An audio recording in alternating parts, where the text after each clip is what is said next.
Hello, class. Today's lecture will deal with the period 1949 through 1953, and will focus on the militarization of containment, McCarthyism, and the Korean conflict. 1949 was indeed a watershed year in American, global, and Cold War history. It was the year that really put the Cold War into overdrive. The double whammy of Soviet explosion of an atomic weapon, their first, in the late summer of 1949, and the fall of the nationalist regime of Chiang Kai-shek to the communists on October 1st, 1949, hit hard, particularly in the U.S. President Truman and his top foreign policy advisors, top foreign policy and defense advisors, people such as Secretary of State Dean Acheson and General Marshall, were accused of having lost China by many, including many in the Republican Party. Henry Luce and other members of the so-called, the very influential and so-called China lobby hammered this point home repeatedly, that somehow Truman and company had lost China, that the victory of the communists had been preventable, and that quite possibly there had been a sellout by American communists in the State Department and or elsewhere in the American government. Luce, from his position as the head of the Time Life magazine empire, hammered this point home really for the rest of his life, so for at least another 15 or 20 years. With the fall of China, communism now claimed more land area and population than did Western democracy and capitalism. It seemed to many that the good guys, the U.S. and its Western European allies, were losing in the Cold War.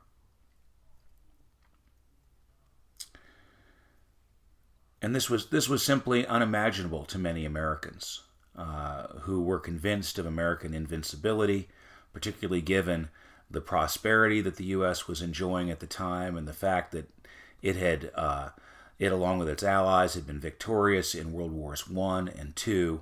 To many, it seemed that there must be a rat, that there must be someone selling out the United States, that otherwise it was just unimaginable that the U.S. could be losing in the Cold War, that the communists could have won in China, or that the Soviets would have been able to explode a nuclear weapon and thus gain a type of parity with the U.S. in the nuclear arms race.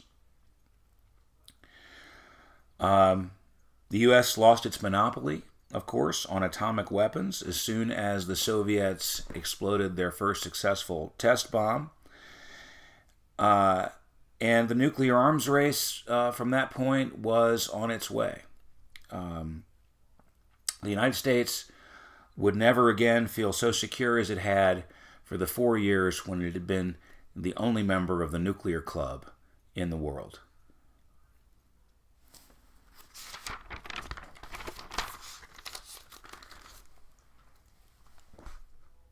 The shocking events of 1949 would in many ways lead directly to major decisions of the Truman administration in early 1950.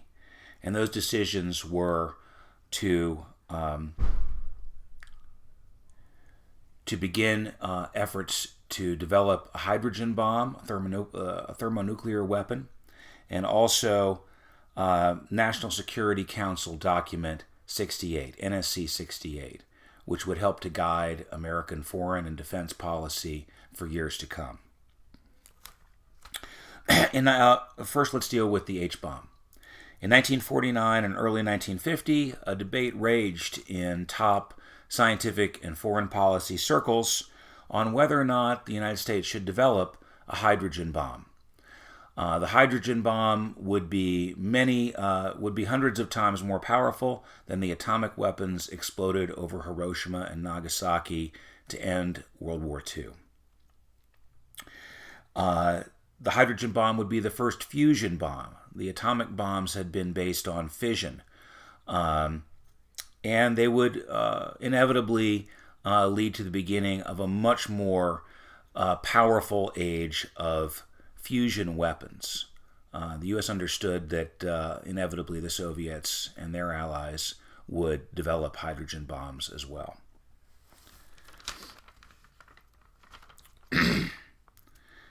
Among the most prominent opponents of development of the hydrogen bomb were Albert Einstein, Robert Oppenheimer, the so-called father of the bomb, the leader of the Manhattan Project in Los Alamos, James Conant, the president of Harvard University, and George Kennan, the very influential diplomat and Russia scholar.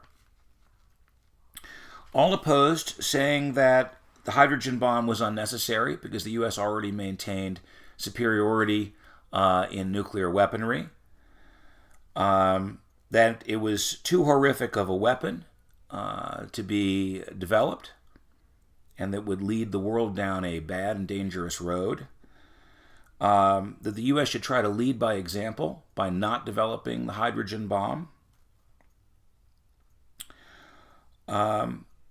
But on the other hand, the Joint Chiefs of Staff, Rear Admiral Lewis Strauss and Senator Brian McMahon, argued that it would be foolhardy for the U.S. not to develop the H-bomb, because inevitably other countries would develop it, that they would not listen to the moral suasion of the U.S., and that then the U.S. would be vulnerable to attack by the Soviet Union and possibly other countries that outgunned it militarily, that outgunned us militarily.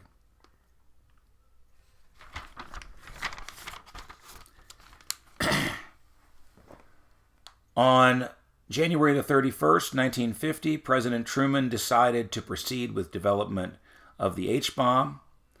Although many liberals were devastated by this news, it was not, in fact, terribly shocking that at the height of the Cold War, the president would choose to develop a weapon that was deemed by many to be in the national security interest. Truman apparently asked his top aides if the Soviets would be able to develop an H-bomb within the next few years. They answered yes, the Soviets would probably be able to do that. And then Truman made his decision.